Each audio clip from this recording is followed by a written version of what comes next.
guess it depends what you're seeing.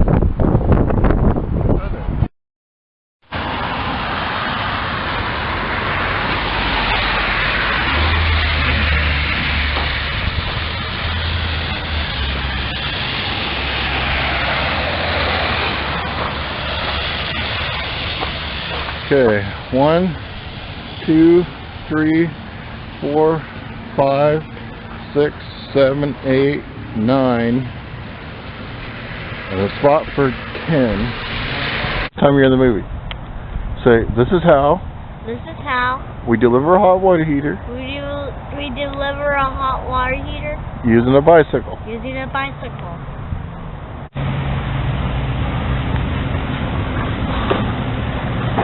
Here we have 1, 2, 3, 4, 5, 6, a big one, 7, 8, 9, 10.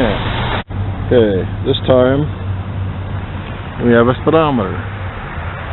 You can see where we are, Marcus Pavilion, St. Martin's University, used to be St. Martin's College, I believe. You can see the load we have.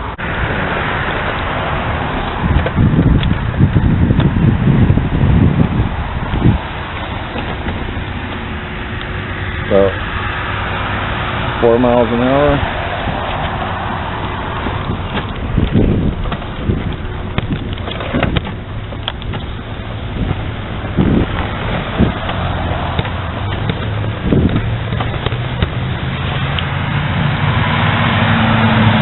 Miles an hour.